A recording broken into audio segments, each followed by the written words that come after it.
Good evening everyone. Good evening. Good evening India. Okay, कोई तो message कर दो, hello ma'am, when will class start. Good evening ma'am, good evening all of you. Good evening, good evening, good evening, नमस्कार, आदाब, सत श्री अकाल, अस्सलाम वालेकुम। और बताएं, राधे राधे, राम राम। जिस भी वे में आप लेना चाहें उस वे में ले सकते हैं। और जल्दी से मुझे बताएं कि आप लोग कैसे हैं। आज दिल्ली में बारिश हुई है, कल रात से बहुत ठंड हो गई। इतनी ठंड में क्लास लेने का मन भी नहीं करता यार, क्या करें हैं। ऊपर से मुझे आज मैनेजमेंट ने व्हाइट बोर्ड दे दिया। व्हाइट बोर्ड में पढ़ाने की आदत छूट गई है, ऐसा लग रहा है जब से डिजिटल बोर्ड लगाए हैं हमारे स्टूडियो में।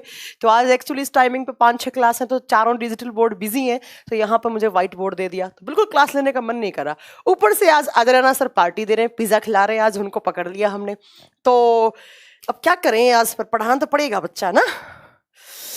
हाँ, यहाँ तो नहीं हुई, पर दिल्ली में हुई है बच्चा बारिश। दिल्ली में बारिश हुई है कल से, तो बहुत ठंड बढ़ गई है दिल्ली में। कल तो मैं भीग भी गई थी, तो मुझे भी बहुत ज़्यादा कोल्ड हो गया था। मैम, मैं हरियाणा से हूँ, हमारे एग्जाम 25 के बाद कभी भी हो सकते हैं, सिलेबस हो जाएगा क्या? आप किस बैच के हैं नरेन? क्योंकि एक्चुअली इस बैच में बहुत सारे बैचेज मर्ज हैं। Is everything okay? हाँ, all good. Deepak Kumar, good evening. Rajesh Kumar, तो जल्दी बताने की कृपा करें कि सब कुछ अच्छा है। मैम, आप बहुत हैप्पी लग रही हैं। एक्चुअली अभी पिज़्ज़ा आने वाला है, आज वो अजराना सर पार्टी दे रहे हैं, थोड़ा सा उनको पकड़ लिया हमने आज, तो पिज़्ज़ा खाने की खुशी में बहुत खुश हो रही हूँ मैं। मैम, अच्छा, साइंस 5 का देखते हैं बच्चा, 20 तक तो नहीं हो पाएगा। मैं झूठा कमिटमेंट नहीं करती मैं कभी भी। बिहार में आज धूप काफी है, अच्छा धूप है, यहाँ तो धूप 2 दिन से नहीं आ रही है। Good evening, good evening, good evening ma'am. नमस्ते नमस्ते, महेश राजपूत, दीपक कुमार, मैंने आपका नाम ले लिया है। और मैम, आप एनटीपीसी एंड ग्रुप डी का सारा कुछ, आई डोंट नो क्या बोला आपने। मैम, वैलिडिटी कब तक रहेगी? कब तक रहेगी? किस बैच की वैलिडिटी? बच्चा, जो भी बैच आपका खत्म होता है उसके बाद 45 से 2 महीने तक आपके पास वीडियो सेव रहेंगी। कौन सी चीज की पार्टी है? ऐसे ही जब पिज्जा खाने का मन करता है तो फालतू में हम कुछ भी बोल देते हैं। अजराना सर ने ना आज अपने बाल कटवा लिए, तो बाल कटवाने की खुशी में पार्टी हो जाती है ना। तो आज राणा सर ने अपनी कटिंग करवा के आए, तो कटिंग की खुशी में हमने पार्टी मांग ली। चलो बच्चों, अब पढ़ते हैं हम। लास्ट क्लास में हम क्या पढ़ रहे थे बच्चों? हमारे चैप्टर का नाम था metals and non metals. Chapter का नाम था मेटल्स एंड नॉन मेटल। देखो भाई, आज तुषार ने मुझे व्हाइट बोर्ड दे दिया, और इस व्हाइट बोर्ड पे मैं बिल्कुल लिख भी नहीं पा रही हूँ, मेरी राइटिंग भी बड़ी गंदी सी आ रही है। मेटल्स एंड नॉन मेटल्स, चलिए। और इसको हिंदी में हम क्या बोलते हैं? हिंदी में हम बोलते हैं धातु और अधातु। धातु और अधातु। मैंने बताया था कि इस पीरियोडिक टेबल में बहुत सारे एलिमेंट्स हैं, जिनमें से कुछ एलिमेंट्स, डस्ट दीजिएगा, कुछ एलिमेंट्स हैं, जो कुछ एलिमेंट्स हैं वो मेटल्स की फॉर्म में होते हैं और कुछ होते हैं नॉन मेटल्स की फॉर्म में, राइट। फिर मैंने आपको बताया था कि मेटल्स की प्रॉपर्टीज क्या होनी चाहिए और नॉन मेटल्स की प्रॉपर्टीज क्या होनी चाहिए, है ना। उसके बाद हम कुछ एक एक करके मेटल्स पढ़ रहे थे बच्चों, जिसमें से हमने सोडियम मेटल से स्टार्ट किया होगा, आई थिंक, जितना मुझे याद आ रहा है। Na बोले तो सोडियम। बच्चा, ये काम नहीं कर रहा है लाल वाला मार्कर। तो हम पढ़ रहे थे बच्चों सोडियम के बारे में। इसको रख दो, फोन को साइड में रख दो, फोन का कोई काम नहीं है। हाँ, तो हम पढ़ रहे थे सोडियम, Na। उसके बाद हमने Na में क्या क्या पढ़ा? तो बच्चों, हमने पढ़ा कि सोडियम का एटॉमिक नंबर क्या होता है। सोडियम को लैटिन लैंग्वेज में नेट्रियम बोलते हैं, नेट्रियम। तो यहां से इसका सिंबल बन गया Na, बट हम इसको सोडियम बोलते हैं। मैम, आपकी राइटिंग को क्या हो गया आज? मेरी राइटिंग बिल्कुल सही है एक्चुअली। वो आज व्हाइट बोर्ड है, तो व्हाइट बोर्ड पे थोड़ी सी अजीब लग रही होगी आपको बहुत दिनों बाद, है ना। चलिए, तो सोडियम में मैंने बताया कि सोडियम का एटॉमिक नंबर क्या होता है, एटॉमिक मास क्या होता है। देन मैंने बताया कि सोडियम का इलेक्ट्रॉनिक कॉन्फ़िगरेशन कैसे लिखते हैं, सोडियम की वैलेंसी क्या होती है, XYZ सारी चीजें मैं बता चुकी हूँ आपको। अब बात आती है कि जो सोडियम है उसके यूजेस क्या हैं, सोडियम का काम क्या होता है, सोडियम कहाँ काम आता है। एग्जाम में 2 यूजेस बड़े पूछे जाते हैं सोडियम का, जरा ध्यान से सुनिएगा। पहला है कि सोडियम जो है वो लिक्विड फॉर्म में, जो लिक्विड सोडियम होता है वो कहाँ काम में लिया जाता है। बहुत बार एग्जाम में क्वेश्चन आता है तरल सोडियम। कैसा सोडियम? तरल, लिक्विड फॉर्म में। आप याद रखेंगे कि जो लिक्विड सोडियम होता है बच्चों, वो कहाँ काम आता है? वो काम आता है हमारे न्यूक्लियर रिएक्टर में, न्यूक्लियर रिएक्टर में। और हिंदी मीडियम वाले बच्चे क्या लिखेंगे? नाभिकीय संयंत्र में, नाभिकीय संयंत्र में या नाभिकीय रिएक्टर में काम आता है। नाभिकीय संयंत्र में लिक्विड सोडियम काम आता है। अब किसकी तरह? तो आप बताएंगे कि जो लिक्विड सोडियम है वो न्यूक्लियर रिएक्टर में एज ए कूलेंट की तरह काम करता है। किसकी तरह? कूलेंट की तरह। जैसे हमारे गाड़ियों में कूलेंट डलता है ना, वैसे काम आता है। ठीक है। हाँ ठीक है, सोडियम लैंप्स में यूज होता है, यस, यहाँ से भी मैं बताऊंगी। चलिए, तो याद रखिएगा कि लिक्विड सोडियम, अच्छा इधर से कट रहा है, मैं इधर नहीं लिख पाऊंगी, इधर कैसे देख पाएंगे आप, रुकिए। तो इसको आप याद रखेंगे कि जो न्यूक्लियर रिएक्टर में कैसे काम आता है, आप बताएंगे एज ए कूलेंट, और हिंदी में बोलते हैं प्रशीतक, प्रशीतक के रूप में काम आता है। ओके, तो एग्जाम में क्वेश्चन पूछा जाए आपसे, कैसे क्वेश्चन पूछेगा, आपसे पूछेगा कि कौन सी मेटल लिक्विड फॉर्म में न्यूक्लियर रिएक्टर में काम आती है। आपका आंसर क्या होगा, आपका आंसर बच्चों होगा लिक्विड सोडियम। दूसरा यूज क्या है इसका, दूसरा यूज आप यहां पे बताएंगे कि ये सोडियम लैंप में काम आता है। कहां पे काम आता है, ये सोडियम लैंप में काम आता है, सोडियम का जो लैंप होता है उसमें काम आता है। और ये सोडियम लैंप में बच्चों सोडियम वेपर की फॉर्म में काम आता है, सोडियम वेपर की फॉर्म में, वाष्प की फॉर्म में भरा जाता है। किसकी फॉर्म में, वाष्प की फॉर्म में। तो याद रखिएगा सोडियम वेपर सोडियम लैंप में काम आता है। और एग्जाम में क्वेश्चन आता है बच्चों कि जो सोडियम लैंप है उसमें जो सोडियम वेपर है ये किस कलर का होता है, यहां से आपसे उसका कलर पूछा जाता है। आप बताएंगे ये पीले रंग का होता है, किस कलर का, येलो कलर का होता है। एग्जाम में दोनों बार क्वालिटी 144 भी हो चुका है, 244 भी हो चुका है। तो मैं बता दूं, जो बच्चे बहुत दिन से मैसेज कर रहे थे कि हमें वीडियोस की क्वालिटी में, वीडियोस देखने में बहुत ज़्यादा नेट यूज हो रहा है मैम, तो मैं बता दूं अब आपका इंटरनेट बहुत कम लगेगा, क्योंकि हमने जो सर्वर लगा रखा है उसमें हमने क्या कर दिया, उसमें हमने 144 240 का भी ऑप्शन दिया है। आपके पास 140 से लेकर 1080 तक का क्वालिटी है, आप जिस भी क्वालिटी में देखना चाहें। और इतना पेशेंस रखने के लिए इतने दिन तक थैंक यू सो मच। ठीक है, चलिए, तो ये हो गया सोडियम के दोनों यूजेस, दोनों एग्जाम में पूछे जाएंगे, दोनों आपको अच्छे से याद रखना है। सोडियम लैंप में सोडियम लैंप का कलर ज्यादा पूछा जाता है, किस कलर का होता है, पीले रंग का होता है बच्चों। ठीक है, चलो अब नेक्स्ट चले, ये तो बात होगी यूजेस की। अब बच्चों सोडियम से नेक्स्ट क्वेश्चन क्या आते हैं, बहुत देखो मैं एक एक कुछ भी नहीं छोड़ूंगी, मेटल नॉन मेटल बहुत बड़ा चैप्टर है, मैंने बताया है कम से कम मैं इसको मैं कम से कम 6 से 7 घंटे में खत्म करूंगी इस चैप्टर को। और बट इस चैप्टर के अंदर, ये चैप्टर का नाम मेटल नॉन मेटल है, पर बहुत सारे चैप्टर से ऐसे खत्म होंगे आपकी, हर लाइन में क्वेश्चन बनता है ना, हर लाइन में क्वेश्चन बनता है। अब इसके बाद आता है कि सोडियम कंपाउंड्स कौन कौन से बनाता है, सोडियम के कंपाउंड्स कौन कौन से बनते हैं। अब कुछ बच्चे जानते ही नहीं होंगे कि सोडियम के कंपाउंड्स क्या होते हैं, यौगिक क्या होते हैं, कंपाउंड्स का मतलब क्या है। बच्चों कंपाउंड का मतलब है कि सोडियम किसी अदर एलिमेंट के साथ जुड़कर कौन सा कंपाउंड क्रिएट करेगा। लाइक मैंने सोडियम को जोड़ दिया Cl के साथ, आप सब जानते हैं क्या बन जाएगा, नमक बन जाएगा। और इन कंपाउंड्स के क्या क्या यूजेस होंगे ये आपसे एग्जाम में पूछा जाता है। तो सोडियम का सबसे पहला कंपाउंड लिखेंगे आप नमक, NaCl। कौन सा, NaCl। आप इसको बोलते हैं सोडियम क्लोराइड, या आप इसका नाम देते हैं कॉमन सोल्ट, साधारण नमक, या आप इसको बोलते हैं बच्चों टेबल सोल्ट, टेबल पर सर्व होने वाला, या आप इसको बोलते हैं रॉक सोल्ट, चट्टान से मिलने वाला, या समुंदर से मिलने वाला, सी सोल्ट भी बोलते हैं, समुंदर से बनने वाला। ठीक है बच्चों, आपसे पूछा जाए common salt, table salt, rock salt किसको बोलते हैं, आप बताएंगे सोडियम क्लोराइड को बोलते हैं। अब एग्जाम में क्वेश्चन आता है कि सोडियम क्लोराइड का फॉर्मेशन कैसे होता है। तो आप याद रखेंगे जब एक स्ट्रॉन्ग बेस कौन सा, NaOH मैंने बताया है एसिड बेस वाले चैप्टर में, बार बार नहीं बताऊंगी, कि इसको सोडियम हाइड्रोक्साइड बोलते हैं। और एक स्ट्रॉन्ग बेस होता है, एक प्रबल क्षार होता है। इसकी रिएक्शन आप एक स्ट्रॉन्ग बेस, मैम क्वालिटी देखने से खराब हो जाती हैं, आंखें खराब, तो आप लैपटॉप में देखिए ना, आप यहाँ पे क्यों देख रहे हैं, लैपटॉप में देखिए आप। ठीक है, चलिए नेक्स्ट है बच्चों HCl। ये क्या है, देखो NaOH क्या है, ध्यान से पढ़िएगा, NaOH एक स्ट्रॉन्ग बेस होता है, और हिंदी में बोलते हैं इसको एक प्रबल क्षार, क्या बोलते हैं, एक प्रबल क्षार। HCl क्या है, एक एसिड है, मैं पढ़ा चुकी हैं। HCl को क्या बोलते हैं, हाइड्रोक्लोरिक एसिड बोलते हैं। और ये भी केमिस्ट्री में क्या होता है, एक स्ट्रॉन्ग एसिड होता है। कैसा एसिड होता है, स्ट्रॉन्ग एसिड। तो जब आप एक स्ट्रॉन्ग बेस की एक स्ट्रॉन्ग एसिड के साथ न्यूट्रलाइज रिएक्शन करवाते हैं, न्यूट्रलाइज का मतलब होता है उदासीन अभिक्रिया, तो यहां से क्या बनेगा, आप बताएंगे यहां से NaCl बनेगा, प्लस पानी रिलीज हो जाएगा। और ये NaCl क्या है बच्चों, ये टेबल सॉल्ट है। अब मैंने आपको एसिड बेस सॉल्ट वाले क्लास में बताया था कि जब कोई एक स्ट्रॉन्ग एसिड की रिएक्शन एक स्ट्रॉन्ग बेस के साथ करते हैं, जब कोई एक प्रबल क्षार की अभिक्रिया एक प्रबल अम्ल के साथ करते हैं तो बनने वाला जो बनने वाला प्रोडक्ट होता है वो सोल्ट होता है, और इस सोल्ट की पीएच वैल्यू कितनी होती है? 7 होती है। एग्जाम में आ गया, एग्जाम में बहुत बार क्वेश्चन आता है। आबिद राजा खान बोल रहे हैं क्लास ऑफ है क्या? क्लास चल रही है यार ऑलरेडी।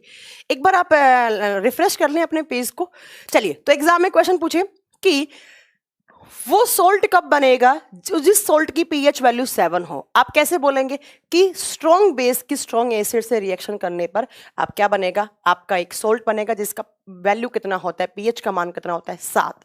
और 7 का मतलब है ये कैसा सोल्ट है? आप सब जानते हैं 7 का मतलब होता है ये एक न्यूट्रल सोल्ट है, एक उदासीन नमक है। तो एग्जाम में कभी क्वेश्चन पूछे कि न्यूट्रल सोल्ट कौन सा होता है, आप मुझे लगता है सब बता दोगे। तो NaCl के बारे में पहला पॉइंट तो ये हो गया। दूसरा पॉइंट देखिएगा, NaCl के बारे में आपको क्या याद रखना है।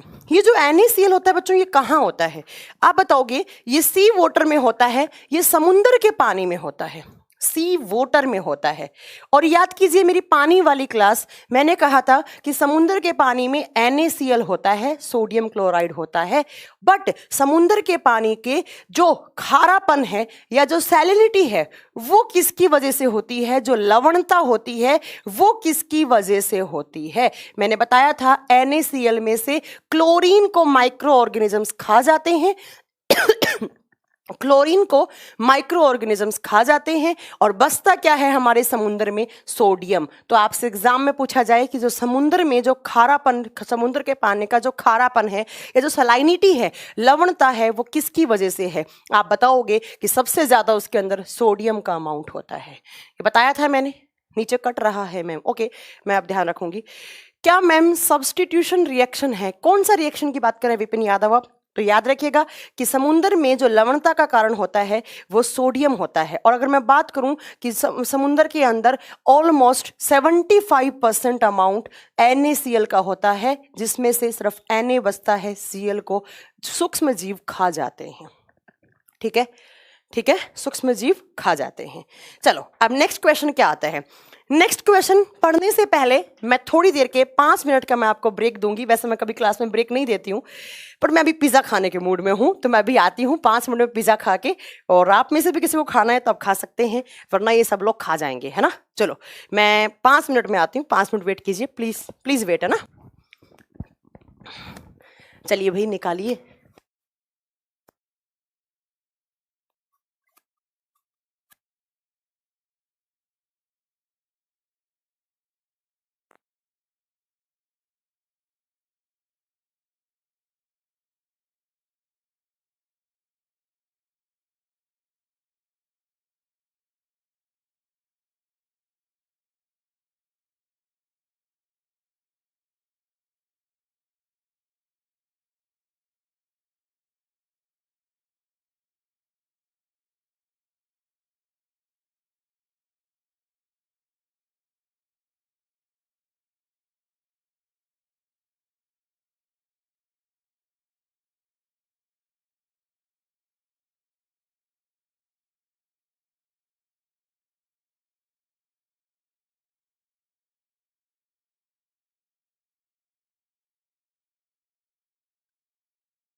तो आ गई मैं वापस, और सॉरी आप लोगों को नहीं खिला पाई मैं पिज़्ज़ा, एक ही स्लाइस आई मेरे हिस्से में।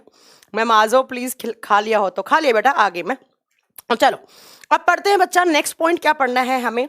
तो हम पढ़ रहे थे सोडियम के बारे में बच्चों, Na के बारे में, सोडियम के बारे में। तो नेक्स्ट हमें क्या पढ़ना है। मैम आज अब बहुत ज़्यादा खुश हैं? नहीं, मैं हमेशा खुश रहती हूँ, ऐसा नहीं है, बट जब मैं पढ़ाती हूँ थोड़ी सी सीरियस हो जाती हूँ। मैं हमेशा खुश रहती हूँ, ऐसा नहीं है। मैम क्या आप मुझे देख पा रहे हैं? बच्चा देख नहीं पाते हैं हम आप लोगों को। मैम मुझे भी खाना है। ओके, मैं आपको भी खिलाऊंगी, आप कभी दिल्ली आइए, मुखर्जी नगर में हमारा ऑफिस है, वहाँ आइए, फिर मैं आप सब लोगों को पिज़्ज़ा खिलाऊंगी। Done, promise promise. ठीक है, चलिए। तो सोडियम में एक पॉइंट आता है बच्चों, क्या आता है कि जब आप नमक को आइस के साथ रखते हैं, ध्यान से सुनना, जब आप नमक को आइस के साथ रखते हैं तो एक मिक्सचर बनता है, और इस मिक्सचर का नाम क्या होता है? ये एसएससी जेई का क्वेश्चन है। एसएससी जेई के एग्जाम में आया था कि सोडियम क्लोराइड को नमक के साथ, मतलब नमक को आइस के साथ रखने से कैसा मिक्सचर बनता है। तो आप याद रखेंगे, एक फ्रीजिंग मिक्सचर बनता है। कैसा? एक फ्रीजिंग मिक्सचर बनता है, और इसको हिंदी में नाम दिया जाता है हिमकारी मिक्सचर, हिमकारी मिश्रण बनता है। ठीक है बच्चों, तो एग्जाम में कभी क्वेश्चन पूछ लिया जाए कि अगर आपने नमक के अंदर आइस क्यूब डाल दी तो ये कैसा मिक्सचर बन गया, आप बताएंगे। ये एक हिमकारी मिश्रण या जमाव मिश्रण, इसको जमाव मिश्रण हिंदी में बोल सकते हैं। तो जिस भी नाम से आए बच्चों, वो आपको देखना है, आपका काम है। तो आप याद रखेंगे कि जब आइस क्यूब नमक के अंदर डाल देते हैं तो आप बोलते हैं इसको फ्रीजिंग मिक्सचर। अब बच्चों एक दो क्वेश्चन आते हैं, आपने पक्का देखा होगा, ये दोनों क्वेश्चन सोडियम क्लोराइड के ही हैं। आपने देखा होगा कि जो आइसक्रीम का ठेला होता है, आइसक्रीम का जो ठेला होता है उसके अंदर आपने देखा होगा, जब आप आइसक्रीम खाते हैं या आपने बर्फ का गोला खाया होगा, जब आप गोला खाते हैं बच्चों, तो गोले का जो ऊपर वाला टिप होता है, सबसे ऊपर गोले वाला का पार्ट जो होता है वो थोड़ा सा नमकीन लगता है ना, नमकीन लगता है आपको। ये आपने देखा होगा, जो आइसक्रीम बेचने वाले अंकल होते हैं उनका जो आइसक्रीम वाला बॉक्स होता है ना, ऐसे जो बॉक्स बना हुआ होता है, इस बॉक्स के अंदर ये आइसक्रीम के ऊपर ऐसे बहुत सारी आइसक्रीम है इस बॉक्स के अंदर, और यहाँ पर क्या करते हैं बच्चों, वो क्या करते हैं, यहाँ पर ऐसे बहुत सारा यहाँ पर क्या छिड़क के रखते हैं, नमक छिड़क के रखते हैं। हालांकि मैं आपको ये पढ़ा चुकी हूँ पहले ही एक बार वाटर वाले चैप्टर में, बट अगर किसी को क्लियर नहीं हुआ है तो मैं फिर बता रही हूँ, तो ध्यान से सुनिएगा आप यहाँ पर कि जो आइसक्रीम वाले अंकल हैं या आप बर्फ का गोला खाते हैं तो उसका सबसे ऊपरी भाग आपको क्या लगता है, नमकीन लगता है। क्यों लगता है? तो एग्जाम का क्वेश्चन है ये कि आइसक्रीम के ऊपर आपने बर्फ जो है या आइसक्रीम का जो गोला है या आइसक्रीम का जो आप गोला वगैरह खाते हैं उसके ऊपर नमक का छिड़काव क्यों करते हैं।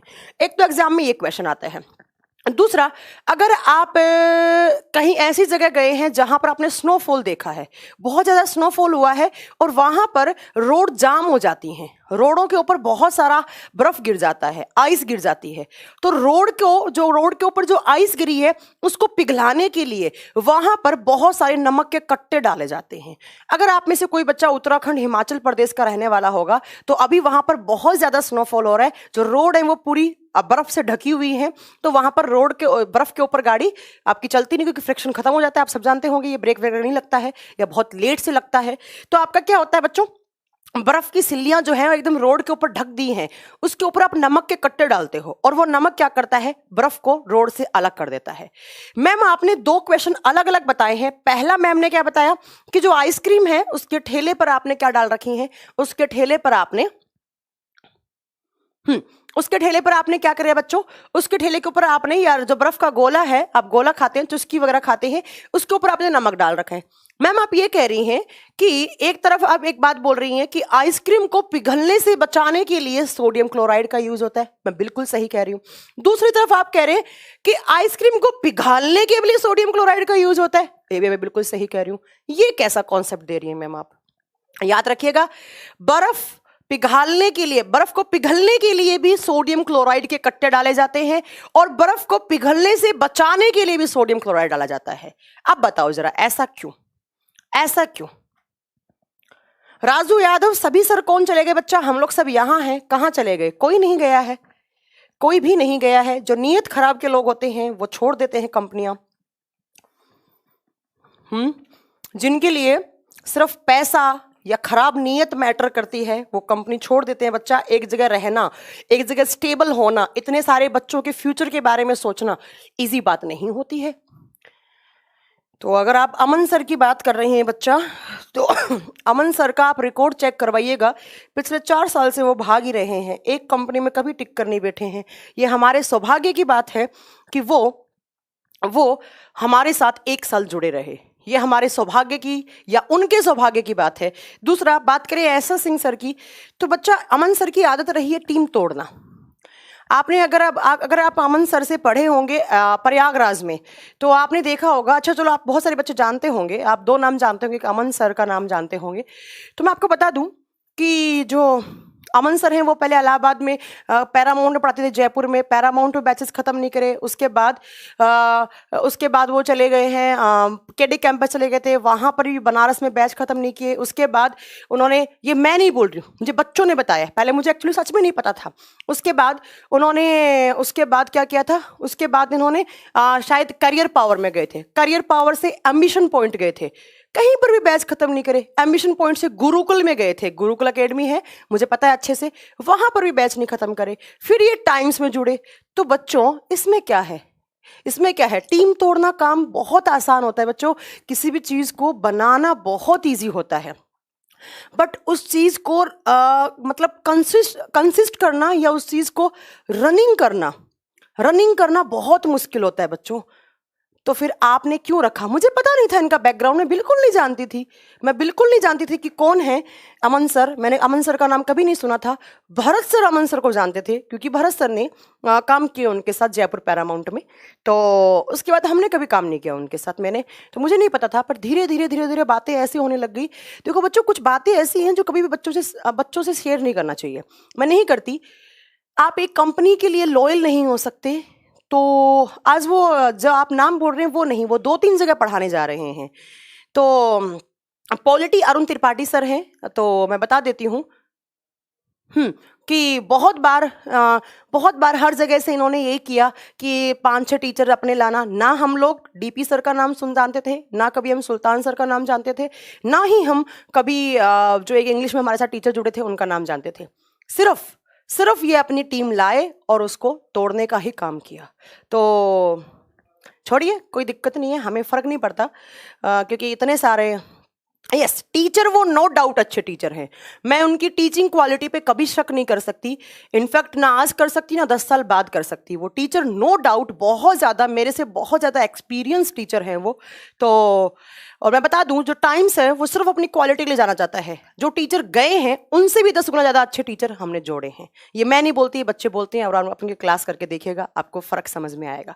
तो तोड़ने वाले बहुत हैं इस दुनिया में, क्या कर सकते हैं, कोई दिक्कत नहीं है। पर जोड़ने वाले बहुत मुश्किल से मिलते हैं लोग, और जिनका रिकॉर्ड इतना ख़राब हो तो उसमें हम कुछ नहीं कर सकते। ये तो मुझे अब पता लगा कि बच्चे क्या क्या बोलते थे उनके बारे में, कि मैम हमें तो पहले ही उम्मीद थी, हर अक्टूबर में ये बैच छोड़ के चले जाते हैं। सेम आपके साथ किया। तो आप बच्चों, आप टाइम्स के लिए जुड़े हैं, आप इंडिविजुअल किसी पर्सन के लिए नहीं जुड़े हैं, आप टाइम्स के लिए जुड़े हैं, और टाइम्स कभी भी आपके साथ गलत नहीं करेगा, डोंट वरी। बाकी सब अच्छा होगा। हमेशा लाइफ में हम अच्छा सोचेंगे तो अच्छा ही करेंगे। तो think good and do good and have good, तो कोई फर्क नहीं पड़ता किसी के आने जाने से। कंपनियां, आपने सुना नहीं है, don't love the job and don't love the company, love your job. तो शायद उनको कंपनी से प्यार नहीं था, तो क्या है। पर हम लोग ऐसे हैं कि हम लोग मतलब टाइम्स को एक बेबी की तरह प्यार किया है हम लोगों ने। तो टाइम्स से दूर होने की हम लोग सोच भी नहीं सकते हैं, मतलब दूर दूर तक नहीं सोच सकते हैं कि भाई टाइम्स से दूर होना, मतलब सुन के ऐसा अजीब सा लगता है। तो बहुत छोटा बच्चा है, अभी इसको बहुत बड़ा करना है हमें, तो ऐसा कुछ फ़र्क नहीं पड़ता है। लोग आते हैं, और मैं बता दूं आपको, ये जो मार्केट है बच्चों, ये मार्केट है ही बहुत ख़राब मार्केट। यहाँ पर कोई किसी के ट्रस्टवर्दी इंसान नहीं है। मैं अगर आपको बताऊं, अमन सर की सबसे ज़्यादा रेस्पेक्ट मैं करती थी। मैंने उनको राखी बांधी थी, मैं उनको बड़े भाई की तरह मानती थी। तो पूरा एकदम मैं इतना ज़्यादा उन पे ट्रस्ट करती थी कि भाई इनसे अच्छा मतलब मुझे कोई नहीं है। तो अनुज कुमार कह रहे हैं मैम अगर बेस्ट टीचर गए तो उनसे भी बेस्ट टीचर टाइम्स कोचिंग लाया है। यस, बस इसीलिए हम लोग जाने जाते हैं। तो मैं बता दूं आपको कि अमन सर की मैं बहुत रेस्पेक्ट करती थी। मैंने उनको राखी भी बांधी थी, मुझे छोटी सिस्टर समझते थे, सब कुछ सही था। अमन सर ने जो गलत स्टेप लिया, वो अमन सर ने 2-2 बार हमारे टाइम्स कोचिंग का डेटा, अब मुझे बोलने में भी शर्म आ रही है कि मैं उनको भाई बोलती थी, 2-2 बार हमारे टाइम्स कोचिंग का डेटा, आपने देखा होगा बच्चों के पास बहुत सारे मैसेज आए होंगे। वो मैसेज कहाँ से आए? हम तो किसी दूसरे को अपना बच्चों का डेटा दे नहीं सकते, तो आप अगर टाइम्स के साथ जुड़े थे तो आपको बिल्कुल भी ये सब हरकतें नहीं करनी चाहिए थे। 2-2 बार आपने डेटा आपने किसी और कंपनी को दिया, उसके पीछे रीजन पैसा कमाना या अपनी अच्छाई दूसरों के सामने साबित करना, वो कुछ भी हो सकता है, बट मेरी नज़र में वो बहुत गंदा स्टेप था। उसी दिन से मेरा ना पर्सनल रिलेशन है उनसे, ना मेरा प्रोफेशनल रिलेशन है, बस। तो मैं बिल्कुल बिल्कुल, बाकी वो टीचर बहुत अच्छे हैं, कोई दिक्कत नहीं है हमें। तो संदीप कुमार आपका वेलकम है। अगर आप यस आप मोहम्मद नौशिद मैं नहीं बोल सकती, आपने आप में से बहुत सारे बच्चे हैं जो आप देख सकते हैं कि उनके मैसेज आए होंगे आपके पास, पर्सनल व्हाट्सएप पे आए होंगे या आपको टेक्स्ट मैसेज किए हुए होंगे। जब आपने टाइम्स ज्वाइन किया होगा तो आपका नाम, नंबर, ईमेल आईडी लेते हैं हम लोग, क्योंकि हमारे पास डेटा रहे आप बच्चों का। तो परवेज सर का क्लास थर्सडे से होगा, बच्चा थर्सडे से रेगुलर होगा, तो क्या कर सकते हैं अब, कोई बात नहीं। और दूसरी बात, बहुत सारी बातें हैं जो डिस्कस नहीं करनी चाहिए, क्योंकि अगर मैंने बहुत सारी बातें आपसे अगर डिस्कस कर ली ना बच्चों, तो आपका इंसानियत से विश्वास उठ जाएगा। ऐसी ऐसी हरकतें की गई हैं कि आपका इंसानियत से विश्वास उठ जाएगा। इसलिए आप ह्यूमैनिटी पे विश्वास रखिए और बिल्कुल आप अच्छे से करिए। North to east, Times is best. Okay, thank you so much ma'am. हमें टाइम्स से बहुत उम्मीद है और टाइम्स को आप जैसे स्टूडेंट से बहुत सारी उम्मीद है। तो ज़िंदगी में याद रखना बच्चों, आप लोग इस देश का फ्यूचर हैं। आप किसी भी कंपनी में, किसी भी कंपनी या किसी भी अपने सराउंडिंग में कभी भी किसी इंसान को इंसान या 2 इंसान की बॉन्डिंग अच्छी है या 4 इंसान की बॉन्डिंग अच्छी है, उनको तोड़ने का काम कभी मत करना। कोशिश करना कि आखिरी सांस तक आप इंसानों को जोड़ने का काम करें, क्योंकि तोड़ने वाले बहुत हैं इस दुनिया में, बट जोड़ने वाले बहुत कम हैं। तो बस अब छोड़िए क्या बातें करें। जहाँ पर ज़्यादा ट्रस्ट होता है शायद वहीं पर विश्वासघात होता है, जहाँ विश्वास होता है वहीं विश्वासघात होता है। तो कुछ मिस्टेक्स हैं, हम भी सीख रहे हैं कि आगे हम लोग ऐसा नहीं करेंगे। तो यस, डीपी सर का तो नाम ही मत लो। डीपी को मैं टीचर मानती ही नहीं हूँ। डीपी को तो मैंने सर बोलना छोड़ दिया, मैं उनको टीचर नहीं मानती, वो टीचर कहने के लायक ही नहीं है। तो डीपी के लिए बारे में तो मेरी बात ही मत करो आप। डीपी से मैंने हाथ जोड़ जोड़ कर 20 बार रिक्वेस्ट की है, सर प्लीज क्लास से सफर मत करो, आप बैच ले लो, आप बैच ले लो, आप बैच लो, आपका बैच ले लो। सर बच्चे बहुत सफर कर रहे हैं, सर बच्चे बहुत सुनाते हैं। वो इंसान छोड़िए, चलो मेरे को ज्यादा बात नहीं करनी है। मैम आप जब तक आप हो, टाइम्स का कोई कुछ नहीं बिगाड़ सकता। नहीं, मैं नहीं, मेरा जो मानना है वो टीम में है। टीम एफर्ट्स होते हैं बच्चा सारे। डीपी का तो मुझे अब पता लगा कि डीपी का तो बैकग्राउंड ही मतलब यही है कि छोड़ना बैचेस को बीच में, ये करना वो करना, तो उसको तो मैं टीचर ही नहीं मानती। क्योंकि टीचिंग एक बहुत बड़ा नोबल जॉब है। जहाँ पर भी आप जा रहे हैं कोई दिक्कत नहीं है, आप आराम से जाइए, बट अपने बैचेस खत्म करके जाइए। बट हमारी भी गलतियां हैं, हमने अमाउंट पहले दे दिया, फिर 1-2 तारीख को हमने पैसा ट्रांसफ़र कर दिया, उसके बाद उनकी साइड से क्लासेस लेना ख़त्म। अगर आप में से किसी ने मैथ स्पेशल 1 लिया होगा, मैथ स्पेशल 2 लिया होगा, तो आपने देखा होगा कि 22 दिन तक डीपी सर क्लास ही नहीं ले रहे हैं, 25 दिन तक डीपी सर क्लास नहीं ले रहे हैं। और बच्चों, अगर मैं किसी दिन आपको डेटा दिखाने लग गई ना अपने मोबाइल में, मैंने ना हाथ जोड़ जोड़ कर 50 बार रिक्वेस्ट की है, 50 बार, कि डीपी सर प्लीज़ बच्चों को सफ़र मत करवाओ, प्लीज़ बच्चों को सफ़र मत करवाओ, क्लास ले लो। इतना बोला था मैंने, इतना मैंने किसी से रिक्वेस्ट नहीं की अपनी इतनी उम्र में, जितनी रिक्वेस्ट मैंने अमन सर और डीपी सर से की मैंने। तो वो सीधा वो क्लास लेने के लिए वो एक मतलब इतना ज़्यादा अमाउंट की डिमांड करने लग गए थे जिसकी कोई हद ही नहीं है यार। मतलब आप एक सोचिए कि हम यहाँ पर दिन रात लगे पड़े हैं कि ये सब बातें, अब इन सब बातों का कुछ नहीं है, छोड़िए आप टाइम्स के लिए जुड़े हैं, टाइम्स पे ट्रस्ट बना के रखिए, बहुत अच्छा होगा, टाइम्स आपके साथ बहुत अच्छा करेगा। मैम मैंने आपकी क्लास देख रही, टाइम्स कोचिंग ज्वाइन की थी, Mohammad Naushid, thank you so much बच्चा। और मेरा नाम भी अमन ही है। नहीं, नाम से कुछ नहीं होता बच्चों, नाम से कुछ नहीं होता।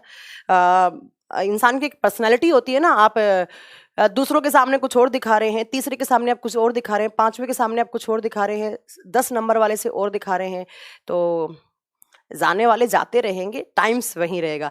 मुझे अटल बिहारी वाजपेयी का आज भी सेंटेंस याद है, जो उन्होंने बोला था कि सरकारें आती हैं, सरकारें जाती हैं, बट ये देश ना रुकना चाहिए ना झुकना चाहिए। वैसे ही टीचर्स आते रहेंगे, टीचर्स जाते रहेंगे, ये टाइम्स ना रुकेगा ना झुकेगा। ये सब टाइम है, टाइम कभी कभी नीचे गिरता है, टाइम तो हमेशा ऊपर बढ़ता है।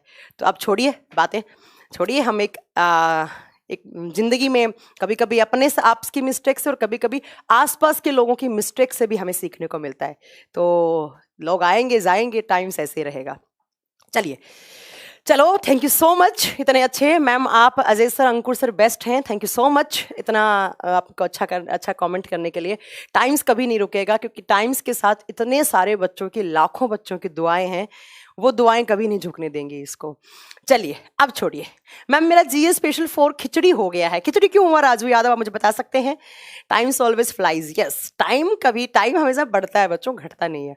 चलो बहुत सारी बातें होगी, तुम लोगों ने मुझे बातों में लगा लिया। अब सुनो, मैं आपको 2 क्वेश्चन बता रही थी, एक कॉन्सेप्ट बता रही थी मैं आपको कि एग्जाम में अगर आपके पास 2 क्वेश्चन आए, पहला क्वेश्चन आएगा आपके पास कि भाई जब आप आइसक्रीम के ठेले में आपकी बहुत सारी आइसक्रीम रखी हुई है, ऐसे बहुत सारे आइसक्रीम, और इन आइसक्रीम को पिघलने से बचाने के लिए आप इन आइसक्रीम के ऊपर क्या डाल देते हैं? आप सोडियम क्लोराइड डाल देते हैं, NaCl डाल देते हैं।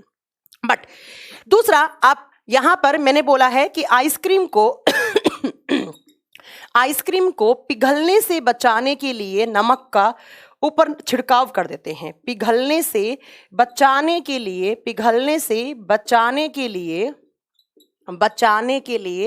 नमक का छिड़काव कर देते हैं। एक तो ये क्वेश्चन है मेरा, है ना। दूसरा बच्चों, जब आपने देखा होगा, ये मान लो एक सड़क है, एक रोड है, हिमाचल की रोड है, राजस्थान की नहीं, राजस्थान में कहाँ से बर्फ गिरेगी, है ना। तो हिमाचल की रोड है, इसके ऊपर बहुत सारी आइस ऐसे जम गई है, ये आइस जम गई है। इस आइस को आप हटाने के लिए आप इसको क्या डाल देते हैं? आप इसके ऊपर क्या डालेंगे? आप इसके ऊपर डाल देंगे बच्चों सोडियम क्लोराइड। तो मैम आपसे ये कहना चाह रही हैं कि आप बर्फ को पिघालने के लिए भी सोडियम क्लोराइड डालते हैं और पिघलने से बचाने के लिए भी क्या डालते हैं? Sodium chloride. ये सीडीएस के एग्जाम का क्वेश्चन है, ध्यान से सुनिएगा। क्यों? अब सुनो ध्यान से, ऐसा क्यों होता है? मैंने बोला यहां पर, मैंने डाला NaCl, सोडियम क्लोराइड, साथ में क्या है यहां पर? आइस, बर्फ। बच्चों ये क्या बन गया है? एक मिक्सचर बन गया है। क्या बन गया है? ये एक मिक्सचर बन गया है। ध्यान से सुनो, यहां पर क्या होगा? ये सोडियम क्लोराइड टूटना स्टार्ट करेगा। ये सोडियम क्लोराइड जो आपने टूटना स्टार्ट करेगा, NaCl। NaCl किस में टूटता है बच्चों? Na positive plus Cl negative में टूटता है। 2 पॉइंट मेरे ध्यान से सुनना, ये सोडियम क्लोराइड टूटना स्टार्ट करेगा Na प्लस Cl, या ये एक मिक्सचर बनना स्टार्ट होगा। और ये जो मिक्सचर बनता है, इस मिक्सचर को बनने के लिए यहां पर क्या चाहिए होती है? इसको हीट चाहिए होती है। क्या चाहिए होती है बच्चों? इस मिक्सचर को बनने के लिए यहां पर हीट चाहिए होती है। यहां पर ये जो रिएक्शन होती है ना, NaCl प्लस आइस, ये रिएक्शन होती है बच्चों एंडोथर्मिक रिएक्शन। कैसी? उष्मा शोषी। इसको क्या चाहिए? उष्मा चाहिए। कौन सी रिएक्शन होने के लिए? या तो इसको तोड़ने के लिए, या ये एक मिक्सचर बनने के लिए आपको एंडोथर्मिक रिएक्शन होती है यहां पर। तो एंडोथर्मिक रिएक्शन में क्या होता है बच्चों? हीट चाहिए होती है किसी भी रिएक्शन को करवाने के लिए। अब ध्यान से सुनो, ये आइसक्रीम का ठेला है और आपने देखा होगा ये हमेशा बंद रहता है। तो ये चैम्बर कैसा है? एक बंद कमरा या बंद चैम्बर है, क्लोज्ड चैम्बर है। ध्यान से सुनना, ये चैम्बर कैसा है? एक क्लोज्ड चैम्बर है।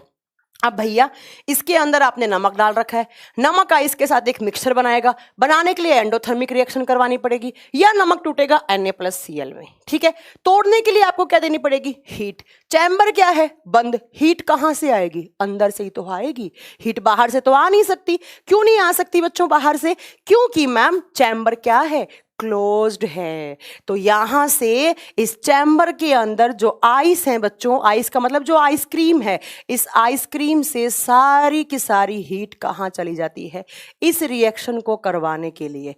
तो जैसे जैसे आइसक्रीम की हीट जाती है यहां पर, वैसे वैसे आइसक्रीम का टेम्परेचर कम होता जाता है, और कम और कम, -2, -4, -8, ऐसा कहा जाता है। -22 से -23 डिग्री सेल्सियस टेम्परेचर हो जाता है। और आपको पता ही है इतने टेम्परेचर पर आइसक्रीम पिघलेगी नहीं। तो एग्जाम में क्वेश्चन आए कि अगर कोई एक चैम्बर क्लोज्ड है और वहां पर आपने आइस और NaCl को डाल दिया, तो वहां पर कैसी रिएक्शन होगी? आप बताएंगे एंडोथर्मिक। ये रिएक्शन होने के लिए हीट चाहिए। हीट कहां से मिलेगी? जो चैम्बर है उसी से तो मिलेगी। और चैम्बर कैसा है बच्चों? क्लोज्ड चैम्बर, बंद चैम्बर है, बाहर से एनवायरनमेंट की हीट नहीं आ रही है। तो ये हीट कहां से निकलेगी? इसी चैम्बर से। कहां से निकलेगी? इन आइसक्रीम से। और आइसक्रीम से निकल निकल के ये रिएक्शन होगी, ये मिक्सचर बनता जाएगा, मतलब ये एंडोथर्मिक रिएक्शन रिएक्शन होती जाएगी और इस चैम्बर का टेम्परेचर -2, -4, -8, -22, -23 डिग्री सेल्सियस होता जाएगा और क्या होता जाएगा, आपका आइसक्रीम पिघलने से बच जाएगी। तो याद रखिएगा ये कॉन्सेप्ट, मुझे लगता है क्लियर हो गया होगा। आइए जरा आप यहां पर बोर्ड वाले पे 2 नंबर वाले कॉन्सेप्ट पे मैंने कहा कि एक हिमाचल की रोड है, इसके ऊपर बहुत सारा स्नोफॉल हुआ तो बहुत सारी आइस पड़ी है और मैंने इस आइस को पिघालने के लिए नमक के कट्टे डाल दिए, बहुत सारा नमक छिड़क दिया। कुछ देर के बाद मैं देखूंगी ये आइस मेल्ट हो जाएगी, पानी की फॉर्म में बाहर निकल जाएगी। क्यों? क्योंकि बच्चों यहां पर ये चैम्बर, भाई रोड क्या है, रोड क्या है, रोड क्या, सड़क क्या है, ओपन चैम्बर। कैसा चैम्बर है? Open chamber. कहने का मतलब खुला आसमान के नीचे बर्फ गिरी हुई है, रोड के ऊपर कोई कमरा तो होता नहीं, कोई बॉक्स तो होता नहीं। तो जरा बताइएगा कि इस नमक के ऊपर नमक छिड़का, मतलब पहले क्या थी, बर्फ, बर्फ प्लस नमक क्या बनेगा, रिएक्शन करेंगी। रिएक्शन करने के लिए क्या होगा, ये एनवायरनमेंट से बहुत सारी हीट एब्जॉर्ब करेंगे। अब बच्चों यहां पर तो बंद था चैम्बर, बट यहां पर तो ओपन चैम्बर है। इतनी ज्यादा एनवायरनमेंट की हीट यहां आ जाएगी कि इस हीट से ये बर्फ क्या हो जाएगी, मेल्ट हो जाएगी। ये क्या हो जाएगी, पिघल जाएगी। अब सुनो ध्यान से, याद रखिएगा, अगर चैम्बर क्या होता है, बॉक्स, बॉक्स चैम्बर बेटा, जो चारों तरफ से एकदम बंद हो, ठीक है। याद रखिएगा, अगर आपने किसी बंद चैम्बर की बर्फ के ऊपर नमक डाला है तो वो बर्फ कभी भी पिघलेगी नहीं। बट अगर नरोत्तम बिल्कुल क्लास रिकॉर्ड नहीं है यार, याद रखिएगा, अगर आपका चैम्बर खुला हुआ है और आपने उस बर्फ के ऊपर नमक डाला है तो आपकी बर्फ क्या हो जाएगी, मेल्ट हो जाएगी। ये आपका क्वेश्चन पूछेगा, बंद कमरे में, बंद चैम्बर में कैसी होगी और खुले चैम्बर में कैसी होगी। दोनों एग्जाम में क्वेश्चन आते हैं, मैंने कॉन्सेप्ट बता दिया है, क्वेश्चन आपके सामने कैसा भी आ सकता है। अब ये आपका काम है कि यहां पर हीट खींचेगी चैम्बर से, यहां खुला आसमान है, कितनी हीट आएगी, बहुत ज्यादा हीट होगी, बर्फ पिघल जाएगी। हो गया, ठीक है। चलिए नेक्स्ट देखो।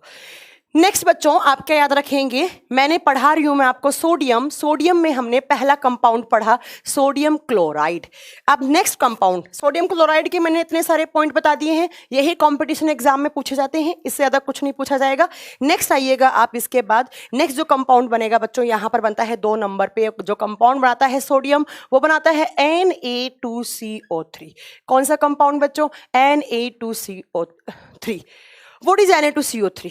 What is Na2CO3? आपका इसको कहा जाता है सोडियम कार्बोनेट। इसका अगर केमिकल नेम पूछे आप बताएंगे सोडियम कार्बोनेट होता है, या बच्चों इसका केमिस्ट्री में एक नाम और होता है, इसको सोडा ऐश बोलते हैं, हिंदी में राख लिखा हुआ आता है, राख, ठीक है। आपसे पूछे सोडियम कार्बोनेट का फॉर्मूला क्या होता है, Na2CO3। दूसरा पूछे आपसे कि सोडा ऐश किसको बोलते हैं। बच्चों आप लोग यही तो गलत पढ़ते हो। एक बच्चा बोल रहे हैं धावन सोडा, धावन सोडा Na2CO3 नहीं होता है, पता नहीं कहां से आप लोग पढ़ के आते हो इतने गलत, ठीक है। जब यहां पर 10H2O जोड़ोगे तब वो वॉशिंग सोडा बनेगा। Okay Vipin Yadav, please concentrate कर ध्यान से। सोडियम कार्बोनेट या इसको सोडा ऐश कहा जाता है। बच्चों ध्यान से सुनना, ये सोडा ऐश कैसे बनता है, एग्जाम में इसको बनाने की केमिकल रिएक्शन बहुत बार पूछी हुई है। यहां पर आपको क्या देगा, यहां पर रिएक्टेंट देगा, बोलेगा यहां पर क्या बनेगा, ठीक है। जरा ध्यान से सुनिएगा ये कैसे बनता है। जब आप सोडियम हाइड्रोक्साइड की रिएक्शन किसके साथ करवाते हैं, H2CO3। बच्चों H2CO3 क्या होता है, बहुत बार बता चुकी हूं। H2CO3 को आप क्या बोलते हैं, कार्बोनिक एसिड। बार बार नहीं बताऊंगी, केमिस्ट्री बार बार पढ़ाने लग जाऊंगी तो 3 साल लग जाएंगी। कार्बोनिक अम्ल, ये क्या होता है, NaOH, सोडियम हाइड्रोक्साइड। कौन सा सोडा, कास्टिक सोडा, सब पढ़ा चुकी हूँ, बार बार रिवाइज नहीं करूंगी। तो जब आप सोडियम हाइड्रोक्साइड की रिएक्शन किसके साथ करवाओगे, H2CO3 के साथ करवाओगे, तो यहां पर जो बनने वाला प्रोडक्ट होगा बच्चों वो क्या होगा, वो होगा Na2CO3। क्या होगा, Na2CO3, और प्लस यहां पर 2 वाटर के मॉलिक्यूल्स बाहर रिमूव हो जाएंगे। तो ये क्या बना हमारा, Na2CO3 बना। अब आप मुझे बताइए कि इसका pH वैल्यू कितना होना चाहिए, मैं पढ़ा चुकी हूं, ध्यान से सुनो। सोडियम हाइड्रोक्साइड क्या होता है, एक स्ट्रॉन्ग बेस होता है। कैसा बेस, स्ट्रॉन्ग बेस, एक प्रबल क्षार है। H2CO3 एक वीक एसिड होता है, दुर्बल अम्ल होता है, और जब किसी स्ट्रॉन्ग बेस की वीक एसिड के साथ रिएक्शन करवाते हैं तो बनने वाला जो सोल्ट या जो सोडा होता है उसका पीएच वैल्यू मोर देन 7 होता है। कितने से ज्यादा? 7 से ज्यादा। बताओ, समझ में आया? कुछ नहीं समझ में आया? एक बार फिर रिपीट करती हूँ। एग्जाम में आपसे पूछे कि सोडियम कार्बोनेट को बनाने के लिए कौन सा एसिड काम में लिया जाता है, ध्यान से सुनना। जब आप कास्टिक सोडा बोले तो सोडियम हाइड्रोक्साइड की रिएक्शन कार्बोनिक एसिड के साथ करवाते हैं तो बनने वाला प्रोडक्ट सोडियम कार्बोनेट होता है। सोडियम कार्बोनेट ही आपका सोडा ऐश कहलाता है। और यहाँ पर NaOH जो है वो एक स्ट्रॉन्ग बेस है, एक प्रबल क्षार है, और H2CO3 बताया है मैंने, carbonic acid, tartaric acid, citric acid, ये सब वीक एसिड होते हैं। और जब किसी स्ट्रॉन्ग बेस की रिएक्शन वीक एसिड के साथ करवाते हैं तो बनने वाला जो प्रोडक्ट होता है उसका पीएच वैल्यू मोर देन 7 है और 7 से ज्यादा है। इसीलिए क्या होता है बच्चों, ये बेसिक नेचर में होता है, क्षारीय प्रकृति का होता है। बता देंगे इतनी बात? यस मैम, बता देंगे। ठीक है, चलो अब नेक्स्ट सुनो आप। अब एक बच्चे ने पूछा कि मैम वॉशिंग सोडा क्या होता है? बच्चों ये होता है सोडियम कार्बोनेट, बट जब आप इस रिएक्शन को, मैं ये बोर्ड कैमरे की सेटिंग बहुत खराब हो रखी है, चलो इसको मैं रफ ही कर देती हूँ पूरा, कोई बात नहीं, आपको याद हो गया होगा मुझे उम्मीद है। अब सुनो ध्यान से। जब आप सोडियम कार्बोनेट बोले तो Na2CO3 के साथ 10H2O मॉलिक्यूल को जोड़ देते हैं तब क्या बनता है हमारा? इसको बोलोगे आप वॉशिंग सोडा। बहुत सारे ऑनलाइन प्लेटफॉर्म पे देखा है मैंने, बहुत सारे लोग गलत पढ़ाते हैं कि वॉशिंग सोडा Na2CO3 होता है। नहीं, वॉशिंग सोडा होता है बच्चों Na2CO3 10H2O। इसको तो सोडा ऐश बोलते हैं, वॉशिंग सोडा, और इसको हिंदी में नाम दिया जाता है धावन सोडा। बट मैंने ये भी देखा है कि बहुत बार एग्जाम में इसका केमिकल नेम भी पूछा जाता है, इसका केमिकल नेम भी पूछा जाता है। अब इसका केमिकल नेम क्या होता है बच्चों? 10 पानी के मॉलिक्यूल हैं तो 10 पानी के मॉलिक्यूल को बोलते हैं, 10 को बोलते हैं डेका, ठीक है। और मैंने बताया है H2O को बोलते हैं हाइड्रेटेड। तो जरा इसका नाम बना दीजिए, क्या बनेगा इसका नाम? इसका नाम बनेगा सोडियम कार्बोनेट डेका हाइड्रेटेड। इसका रासायनिक नाम क्या लिख लोगे अपनी कॉपी में? आप लिखोगे सोडियम कार्बोनेट डेका हाइड्रेटेड। पानी को हाइड्रेटेड, 10 को डेका, ये सोडियम कार्बोनेट। अब बात आती है कि मैम क्या काम में लेते हैं इस वॉशिंग सोडा को, क्या काम आता है? ये काम क्या करता है बच्चों? ये हार्ड वाटर को सॉफ्ट वाटर में कन्वर्ट करने का काम करता है। हार्ड वाटर बोले तो कठोर जल, और सॉफ्ट वाटर बोले तो मृदु जल। अब मैं बार बार नहीं बताऊंगी कि हार्ड वाटर क्या होता है और सॉफ्ट वाटर क्या होता है। हार्ड वाटर क्या होते हैं बच्चों? हार्ड वाटर क्या होता है बच्चों? आप सब जानते हैं, कठोर जल जिसके अंदर कैल्शियम, मैग्नीशियम के कार्बोनेट, बाइकार्बोनेट, सल्फेट आयन हो, उनको आप हार्ड वाटर बोलते हो। खारा पानी जो राजस्थान में आता है, और खारा पानी कभी भी झाग नहीं देता है। तो हार्ड वाटर को सॉफ्ट वाटर में कन्वर्ट करने के लिए कौन से सोडा को काम में लेते हैं? आप बताएंगे वॉशिंग सोडा को। और वॉशिंग सोडा का फॉर्मूला क्या होता है? हाँ, इसको हाइड्रेटेड सोडियम कार्बोनेट भी चल जाएगा काम, हाँ, बट अगर डेका लगा हुआ है तो बहुत सही होगा। अगर आप इसको हाइड्रेटेड सोडियम कार्बोनेट लिखते हैं तो भी काम चल जाएगा, चाहे आप इसको यहां ले आओ बाद में ये लिखो, कोई दिक्कत नहीं है, गलत नहीं है, ये गलत नहीं है बच्चा, ठीक है। चलो, तो आपसे पूछे कि कठोर जल की कठोरता को दूर करने के लिए कौन सा सोडा काम में आता है? आप बताएंगे वॉशिंग सोडा, ठीक है। हार्ड वाटर को सॉफ्ट वाटर में कन्वर्ट करने वाला सोडा आप बताएंगे वॉशिंग सोडा होता है, ठीक है। चलो नेक्स्ट चलिए। अब इसके बाद नेक्स्ट राजू यादव, कुछ तो लोग बोलते हैं, बोलने वालों का कुछ नहीं कर सकते हैं, आप इतना लोड मत लीजिए, बोलने वालों का कुछ नहीं कर सकते हम, बोलने दीजिए। चलो, जो खुद बोलते हैं उनका सबसे ज्यादा गंदा फीडबैक आता है, तो प्लीज चलिए नेक्स्ट चलिए। नेक्स्ट आपसे एग्जाम में क्या क्वेश्चन पूछा जाता है? नेक्स्ट एग्जाम में क्वेश्चन पूछा जाता है कि जब आप इस सोडियम डेका हाइड्रेटेड कार्बोनेट को आप गर्म करोगे, आप इस वॉशिंग सोडा को गर्म कर दोगे, आप इसको गर्म कर दोगे तो क्या बनेगा? आप बताओगे कि वहां बनेगा NaHCO3। और NaCO3 क्या होता है? आप बताएंगे ये होता है मैम सोडियम बाइकार्बोनेट। कैसा कार्बोनेट? Sodium bicarbonate. एग्जाम में बहुत बार क्वेश्चन आता है कि जब आप वॉशिंग सोडा को हीट दे देते हैं, गर्म कर देते हैं, तो कौन सा सोडा बनता है? आप बता देंगे वहां पर बेकिंग सोडा बनता है। क्या बनता है? बेकिंग सोडा या बेकिंग पाउडर बन जाता है। क्या बन जाता है? बेकिंग सोडा या बेकिंग पाउडर बन जाता है। ठीक है, और ये आप जानते हैं, इसको आप मीठा सोडा भी कहते हैं। इसको आप मीठा सोडा या खाने वाला सोडा कहते हैं। और इससे कौन सी गैस रिलीज होती है? आप बताओगे इससे कार्बन डाइऑक्साइड गैस रिलीज होती है। ठीक है, इससे कार्बन डाइऑक्साइड गैस रिलीज होती है। मैंने क्या पढ़ाया? मैंने पढ़ाया कि जब आप Na2CO3 के आगे 10H2O पानी ले लोगे तो वो सोडियम डेकाहाइड्रेटेड सोडियम कार्बोनेट बनेगा, जिसको आप वॉशिंग सोडा बोलेंगे। वॉशिंग सोडा का यूज हार्ड वाटर की हार्डनेस रिमूव करने के लिए किया जाता है। दूसरा पॉइंट मैंने पढ़ाया कि जब आप सोडियम कार्बोनेट को गर्म करते हैं बच्चों, मतलब पानी वाला, पानी के साथ गर्म करेंगे, तो यहां पर NaHCO3 बनेगा, जिसको आप बेकिंग सोडा या बेकिंग पाउडर या मीठा सोडा या खाद्य सामग्री को फुलाने में काम में लेते हैं, क्योंकि ये कौन सी गैस रिलीज करता है? सोडियम कार्बोनेट गैस रिलीज करता है। क्या आपको इतना पढ़ने में प्रॉब्लम हुई है अभी तक? मुझे नहीं लगता किसी को भी प्रॉब्लम हुई होगी।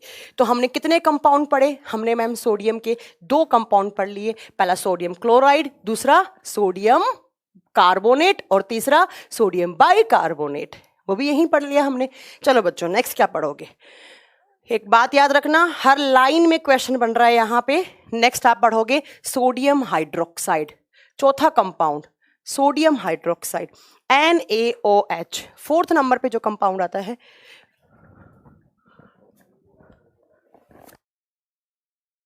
अच्छा, नेक्स्ट कंपाउंड आता है आपका NaOH, जिसको बोलते हैं आप सोडियम हाइड्रोक्साइड, जिसको आप क्या बोलते हैं? Sodium hydroxide. इसका दूसरा नाम क्या होता है? इसको बोलते हैं आप कास्टिक सोडा। कैसा सोडा? Caustic soda. बच्चों, ये बेसिक नेचर में होता है, ये क्षारीय प्रकृति का होता है, और ऐसा कहा जाता है कि केमिस्ट्री में सबसे स्ट्रॉन्गेस्ट बेस होता है। अगर पूछे केमिस्ट्री में सबसे ज्यादा प्रबल क्षार कौन सा होता है, आप बताएंगे NaOH होता है। क्यों होता है? क्योंकि इसका pH वैल्यू 14 होता है। कितना होता है? 14 होता है। ठीक है, 14 होता है, याद रखिएगा। ठीक है, चलो नेक्स्ट आप याद रखेंगे कि ये NaOH कहाँ पे काम आता है? आप बताओगे ये कठोर साबुन बनाने में काम आता है। हार्ड सोप बोले तो कठोर साबुन बनाने में काम आता है। अब कठोर साबुन क्या होती है? कपड़े धोने वाली साबुन। कपड़े धोने वाली साबुन को क्या बोलते हैं आप? आप बोलेंगे हार्ड सोप। ठीक है, नेक्स्ट ये किसके काम में आता है? इसको स्टार बना के लिखना। It is used in purification of, it is used in purification of petroleum। जो पेट्रोलियम होता है, जिसके शुद्धिकरण से आपको पेट्रोल, डीजल, हाइड्रोकार्बन्स मिलते हैं, उसके शुद्धिकरण में कौन सा सोडा काम आता है? Caustic soda. हिंदी में लिखेंगे पेट्रोलियम के शुद्धिकरण में कास्टिक सोडा काम में आता है। ठीक है बच्चों, एग्जाम में, डायरेक्ट एग्जाम में क्वेश्चन आता है, कोई अलग नहीं आता है कि केमिस्ट्री में सबसे स्ट्रॉन्ग बेस आप बताएंगे 14 pH वैल्यू वाला, कौन सा? आप बताएंगे कास्टिक सोडा। कपड़े धोने का साबुन बनाने के लिए कौन सा? Caustic soda. पेट्रोलियम, जिसके रिफाइनिंग से, जिसके शुद्धिकरण से आपको पेट्रोल, डीजल, फ्यूल मिलते हैं, उसका प्यूरिफिकेशन करने के लिए भी कौन सा सोडा? Caustic soda. और कास्टिक सोडा बोले तो क्या? NaOH। तो नेक्स्ट आपने पढ़ लिया NaOH कंपाउंड, कितने नंबर का? 4। उसके बाद चले अगला कंपाउंड। किसके कंपाउंड पढ़ रहे हैं हम? सोडियम के। बहुत क्वेश्चंस बनते हैं यहां से, भर भर के PCS में, RS में क्वेश्चन आते हैं, CDS में भी आते हैं, ध्यान से पढ़िएगा। चलो नेक्स्ट कंपाउंड पढ़ेंगे हम Na2SO4.10H2O। ये हो गया आपका। नेक्स्ट कंपाउंड सोडियम ग्लास में भी यूज, अरे रुकिए रुकिए, सब बताएंगे यार, रुको रुको रुको, अभी रुक जाओ। नेक्स्ट कंपाउंड लिखेंगे बच्चों आप, नेक्स्ट लिखेंगे Na2SO4.10H2O। इसको क्या बोलते हैं? 10 को क्या बोलेंगे बच्चा? डेका। इसको बोलेंगे sodium sulphate, sodium sulphate Deka hydrated, Deka hydrated. क्या बोलेंगे बच्चों इसको? सोडियम सल्फेट डेकाहाइड्रेटेड, या आप इसको बोल सकते हैं डेकाहाइड्रेटेड सोडियम सल्फेट।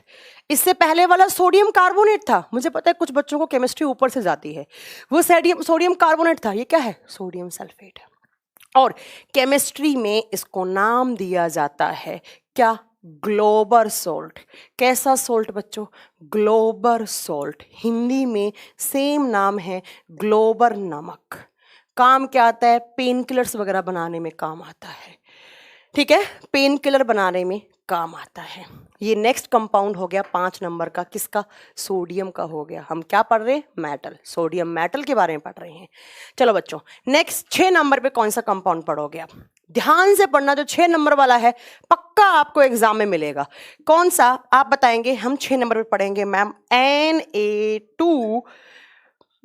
Na2SO4 dot. हाँ मैम, मेरे केमिस्ट्री समझ में आ रही है, मैं हालांकि कॉमर्स बैकग्राउंड से हूं। आ जाएगी समझ में आ जाएगी, don't worry. Na2B4O7 dot 10H2, ये नेक्स्ट कंपाउंड है। मैं इसको स्टार पहले ही कर रही हूं क्योंकि एग्जाम में आपको मिलेगा, ये कोई भी एग्जाम दो आप। अब ये क्या होता है? ये क्या होता है? विकास कुमार कह रहे हैं मेरा केमिस्ट्री ऑनर्स है। अरे बाप रे, आप केमिस्ट्री ऑनर्स से हैं, फिर तो मैं आपके सामने कुछ भी नहीं हूँ। सुनिए, इसका नाम क्या होता है? इसको बोलते हैं सोडियम मेटाबोरेट डेकाहाइड्रेटेड। इसका केमिकल नेम क्या होता है? आप लिखेंगे इसको सोडियम मेटाबोरेट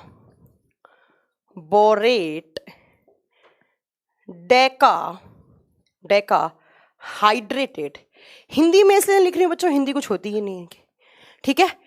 इसको कहा जाता है Na2B4O7.10H2O। इसका नाम होता है सोडियम मेटाबोरेट डेकाहाइड्रेटेड।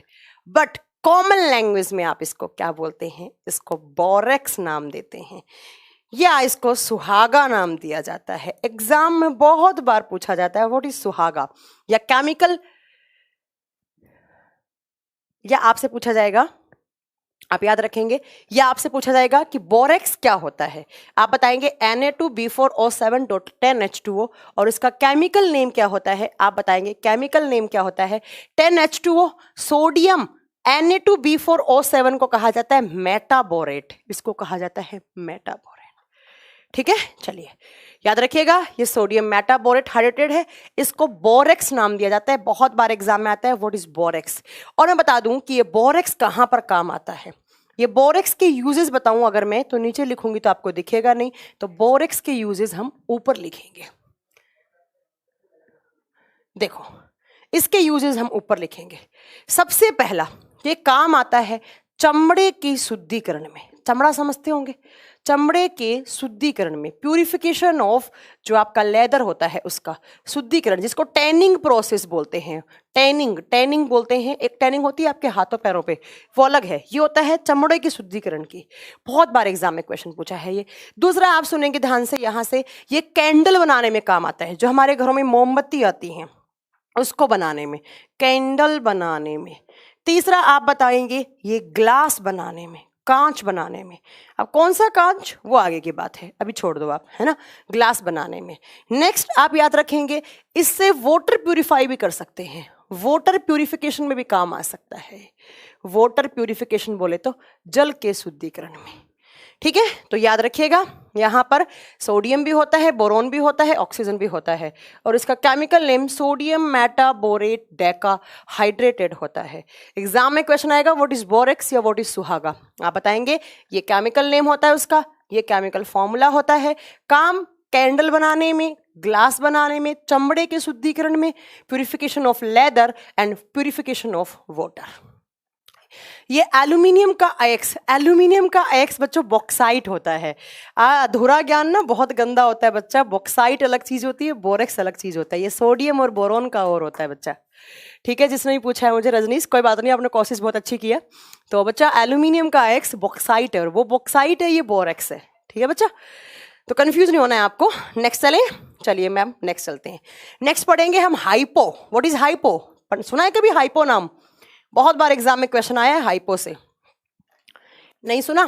कोई बात नहीं, आज सुनाते हैं आपको व्हाट इज हाइपो, ठीक है बच्चों। हाइपो होता है Na2S2O3 नेक्स्ट लिखेंगे जितना भी नंबर है, 6 नंबर है क्या या 7 नंबर, आप देख लेना। Na2S2, मैम आप रेगुलर क्लास लिया करो, मैं रेगुलर क्लास ही तो लेती हूँ और क्या करती हूँ।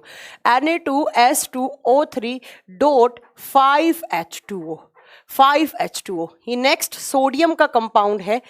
ठीक है बच्चों, तो नेक्स्ट इसका नाम होता है sodium thiosulphate, sodium thiosulphate, sodium thiosulphate. But common language में इसका नाम होता है हाइपो, इसको बोलते हैं हाइपो। बहुत बार एग्जाम में पूछा है हाइपो का केमिकल नेम क्या होता है, आप बताएंगे सोडियम थायोसल्फेट। हाइपो का केमिकल फॉर्मूला क्या होता है, Na2S2O3.5H2O। राइट बच्चा, आज मैं कैमरे से बाहर जा रही हूँ मुझे लग रहा है। ठीक है, अब बात आती है कि ये हाइपो सॉल्यूशन कहाँ काम आता है। ये हाइपो कहाँ काम आता है, ये काम आता है फोटोग्राफी में। अब कैसी फोटोग्राफी भैया, आजकल तो कौन सा जमाना है, आजकल तो सेल्फी का जमाना है, कैमरा सामने रखो सेल्फी ले लो, है ना। बट बहुत पहले आपने देखा होगा कि आप जब फोटो बनवाने जाते थे तो आप फोटोग्राफर के पास जाते थे या स्टूडियो जाते थे, उसके बाद 10 से 15 दिन के बाद आपको एक नेगेटिव मिलता था, एक काले काले कलर का एक नेगेटिव देता था। उसके बाद बच्चों, उसके बाद क्या करते थे मैम, 1 अक्टूबर के बाद आज क्लास हुई। मोहम्मद नौशीद, मुझे लगता है आपकी एप्लीकेशन में कुछ प्रॉब्लम है, मैंने परसों भी केमिस्ट्री की क्लास ली है, ऐसा कैसे बोल रहे हैं आपकी 1 अक्टूबर के बाद आज क्लास हुई है। नहीं, मैंने परसों भी क्लास ली, उससे पहले भी क्लास ली है। देखिए, तो आपने देखा होगा कि जब हम पहले के ज़माने में हम फोटो खिंचवाते थे तो एक नेगेटिव मिलता था, देखा ना नेगेटिव, जिसको काले भूत दिखते थे हम लोग। बाद में पहले नेगेटिव दिया, उसके बाद उसको एक सॉल्यूशन में डिप करके पॉजिटिव इमेज, मतलब जो आपकी फोटो थी वो आपको मिलती थी। तो एग्जाम में क्वेश्चन आता है कि जो नेगेटिव इमेज होती है, मतलब जो भूत से दिखते थे आप, उसको पॉजिटिव इमेज में बनाने के लिए कौन सा सॉल्यूशन काम में लेते हैं, आप बताएंगे हाइपो। और हाइपो क्या होता है, सोडियम थायोसल्फेट होता है। ठीक है, जो नेगेटिव था उससे आपको जो पॉजिटिव इमेज मिलती थी वो किसकी प्रेजेंस से मिलती थी, ये एक स्टेबलाइजर की, वो नेगेटिव था ना, उससे जो पूरा एक फिक्सिंग का एक जो फोटो मिला है आपको, वहां पर एक स्टेबलाइजर की तरह काम करता है, स्थायी कारक। छोड़ो, आपको इतना नहीं है, आप बस याद रखो, ठीक है ना, ये याद रखिएगा। हो गया, चलिए नेक्स्ट कंपाउंड बोलूं 7 नंबर पे। नेक्स्ट कंपाउंड आएगा बच्चों थायो के बाद, थायोसल्फेट के बाद या हाइपो के बाद नेक्स्ट आएगा बच्चों आपका, नेक्स्ट कंपाउंड है आपका NaNO3, NaNO3। इसको बोलते हैं, इसका केमिकल नेम होता है sodium nitrate, sodium nitrate. But अगर मैं बात करूं कि सोडियम नाइट्रोटेट, सोडियम, मैम रीजनिंग बैच कौन से सर लेंगे प्लीज, मैं अभी बाय कर रहा है। रीजनिंग परवीज आलम सर का क्लास है ऑलरेडी। रीजनिंग प्रैक्टिस बैच कौन सर लेंगे, रीजनिंग प्रैक्टिस बैच अनुकूल पाठक सर लेंगे। ठीक है बच्चों, देखिए सोडियम नाइट्रेट क्या होता है, इसका केमिस्ट्री में एक कॉमन नेम और होता है, इसको चिले सोल्ट पीटर कहा जाता है। क्या, चिले सोल्ट पीटर, हिंदी में सेम नाम है, Chile saltpetre, Chile saltpetre. ये कहाँ काम आता है, ये खाद वगैरह फर्टिलाइजर्स वगैरह बनाने में काम आता है। बट मैं आपको बता दूं, बहुत बार पूछा है एग्जाम में कि what is Chile saltpetre, आप क्या बताएंगे, सोडियम नाइट्रेट। क्या बताएंगे, सोडियम नाइट्रेट। हाँ दीपक, यस, स्टेबलाइजर की तरह काम करता है, फिक्सर की तरह काम करता है, यू आर राइट। चलिए, तो NaNO3 का आप याद रखेंगे, चिली सॉल्ट पीटर बोलते हैं। ये खाद वगैरह या थोड़ा बहुत एक्सप्लोजिव एलिमेंट्स जो होते हैं उनको बनाने में काम आता है। ठीक है बच्चों, NaNO3 क्या है, NaNO3 यही तो बताया मैंने। संदीप कुमार, आप बच्चा प्लीज ध्यान से पढ़े, यही तो बताया मैंने आपको, NaNO3 क्या है, चिली सॉल्ट पीटर है। ठीक है, तो ये आपके सोडियम के कंपाउंड्स थे जो आपने पढ़े। कौन कौन से कंपाउंड पढ़े, मैं एक बार 1 मिनट में क्विक रिवीजन करवा देती हूं। सबसे पहला हमने पढ़ा सोडियम का सोडियम क्लोराइड, दूसरा पढ़ा आपने सोडा एस, तीसरा पढ़ा आपने वोसिंग सोडा, चौथा पढ़ा आपने क्या, सोडियम बाइकार्बोनेट, पांचवा आपने पढ़ा ग्लोबल सोल्ट, छठा आपने पढ़ा क्या, छठा आपने इसके बाद आपने पढ़ा बच्चों हाइपो, उसके बाद पढ़ा आपने बोरेक्स, उसके बाद आपने पढ़ा चिली सॉल्ट पीटर। अब ये याद कैसे करने हैं ये आप जाने और आपका काम जाने। ठीक है, यस, सोडियम को आप यहां से एक्सट्रैक्ट कर सकते हैं, ये इसका और बन सकता है। चलो बच्चों, तो ये आपका सोडियम मेटल यहीं पर खत्म होता है। सोडियम के बारे में जितने भी कंपटीशन एग्जाम में जो भी क्वेश्चन पूछे गए हैं आज तक, वो आपकी मैम ने आपको सारे लिखवा दिए हैं। आपको इनके रट्टे लगाने हैं या इनको समझने हैं, वो आप जाने, आपका काम जाने। KNO3 होता है बेटा सोल्ट पीटर, शोरा, वो आगे बताएंगे यार, तुम आगे क्यों चल रहे हो? चलो नेक्स्ट लिखें 2 नंबर पे मेटल। 2 नंबर पे मेटल पढ़ेंगे हम सोडियम के बाद अब Mg। Mg क्या होता है? मैग्नीशियम। ये तो बताने की जरूरत नहीं है, Mg क्या होता है? मैग्नीशियम होता है, Mg मैग्नीशियम। अब बात आती है कि मैग्नीशियम का एटॉमिक नंबर कितना होता है। आप सब जानते हो कि मैग्नीशियम कितने नंबर पे आता है? मैग्नीशियम एल्यूमिनियम, इसका परमाणु क्रमांक कितना होता है? 12 नंबर पे। मैग्नीशियम का परमाणु संख्या कितना होता है? 12 होता है। अब आप इसका इलेक्ट्रॉनिक कॉन्फ़िगरेशन मुझे लगता है लिख देंगे, कोई बड़ी बात नहीं है। बेकिंग सोडा बताएं, ऑलरेडी बता चुकी हूँ विकास कुमार, आप प्लीज पहले की क्लास देखेंगे, आपको सब समझ में आ जाएगा। इसका इलेक्ट्रॉनिक कॉन्फ़िगरेशन होता है 1s2 2s2 2p6 6 2 8 2 10, कितने बचे? 2। तो अब क्या होगा बच्चों? 2 के बाद क्या आती है आप बताएंगे? 2 के बाद आप तीसरा आपका कक्षा आ जाएगा और तीसरे में s में कितने बचे? 2। ध्यान से सुनो, 2 2 4 6 10 और 2 12, एटॉमिक नंबर कितना? 12। भाई पी में मैक्सिमम कितने इलेक्ट्रॉन बताए थे मैम ने? 6, तो यहाँ तो है ही। और एस में कितने हैं? 2। और सोडियम की आउटर शेल कौन सी मैग्नीशियम की आउटर शेल कौन सी हो जाएगी? 3s2। लास्ट क्लास याद करो, मैंने बताया है आउटर शेल का मतलब होता है बाहरी कक्षा, और बाहरी कक्षा में जितने भी फ्री इलेक्ट्रॉन होते हैं उनको आप बोलते हो वैलेंस इलेक्ट्रॉन। कौन से इलेक्ट्रॉन? Valence electron. तो सोडियम में वैलेंस इलेक्ट्रॉन कितने हैं? 2।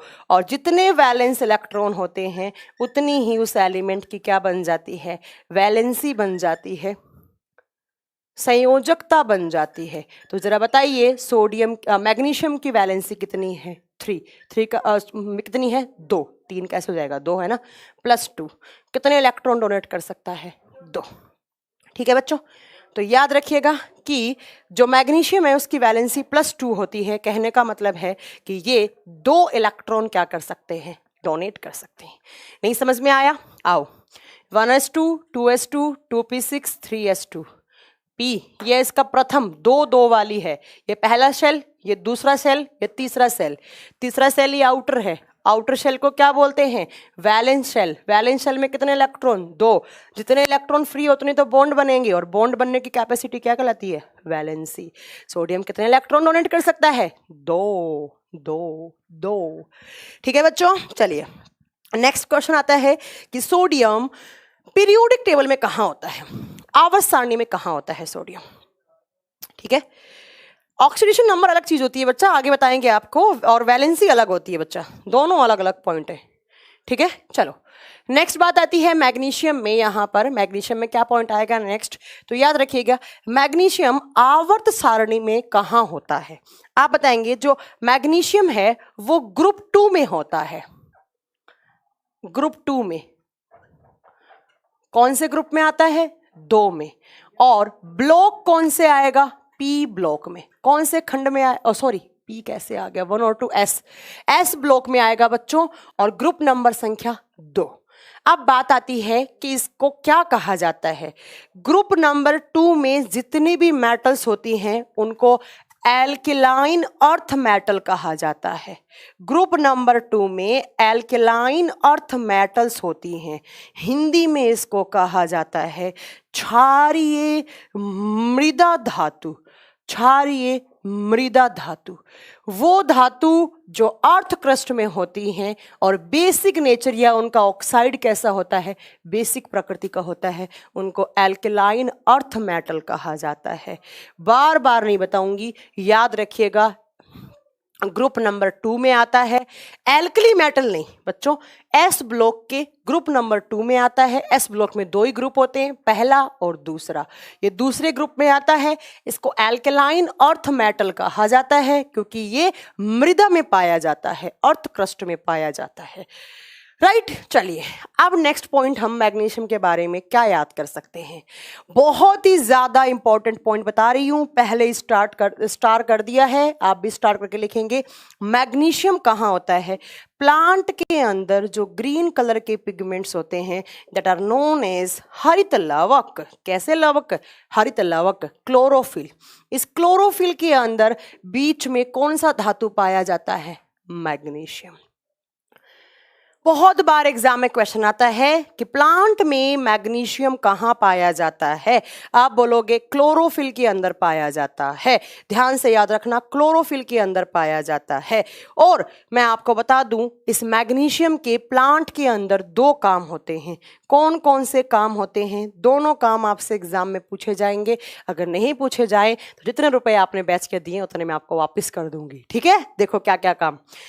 पहला काम, ये रंग प्रदान करता है। रंग प्रदान करता है।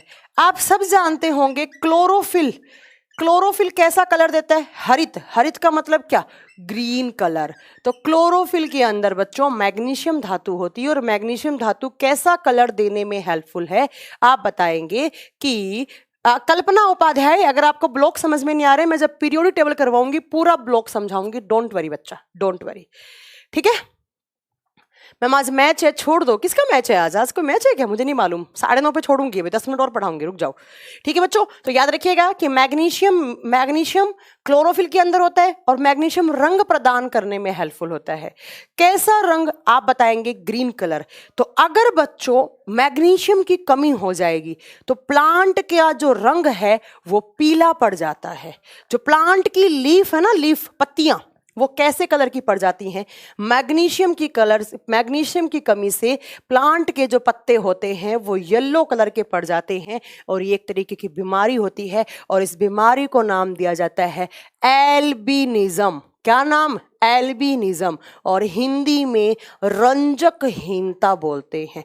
बहुत RAS 2013 का पेपर निकालो, अगर ये क्वेश्चन ना मिले तो मेरे से आप अपने बैच के रिफंड कुलदीप मैं सब समझाऊंगी, ग्रुप पीरियड। आप थोड़ा सा पेशेंस रखें, प्लीज पेशेंस रखें, ठीक है बच्चों? तो याद रखिएगा कि मैग्नीशियम मेटल कहां पर होता है? प्लांट के क्लोरोफिल में। वो कैसा रंग देने में हेल्पफुल होता है? Green colour. और अगर मैग्नीशियम की कमी होगी तो प्लांट के जो पत्ते वत्ते हैं वो बच्चों क्या हो जाता है? वो बच्चों आपका पीला पड़ जाता है। देखा होगा प्लांट के जो पत्ते होते हैं बीच में से टूट जाते हैं, पत्तियां पीली पड़ जाती हैं और वो पीली पड़ना एक बीमारी है और इस बीमारी का नाम क्या होता है? एल्बिनिज्म, रंजकहीनता। रंजकहीनता एक प्लांट डिजीज है। मैंने आपको यहाँ पर बायो भी पढ़ा दिया, केमिस्ट्री भी पढ़ा दिया, ठीक है? चलो नेक्स्ट सुनो, दूसरा काम क्या होता है? दूसरा, इस मैग्नीशियम का काम होता है प्लांट के ऊपर जो एक्सेस हीट है। एक्सेस हीट का मतलब होता है अतिरिक्त उष्मा। अतिरिक्त उष्मा। आप सब जानते हैं प्लांट क्या करते हैं बच्चों? फोटोसिंथेसिस करते हैं। कौन सा रिएक्शन करते हैं? फोटोसिंथेसिस। और फोटोसिंथेसिस के लिए आपको क्या चाहिए? आपको सनलाइट चाहिए, सूर्य का प्रकाश चाहिए। तो सनलाइट की प्रेजेंस में फोटोसिंथेसिस करते हैं बच्चों, है ना? तो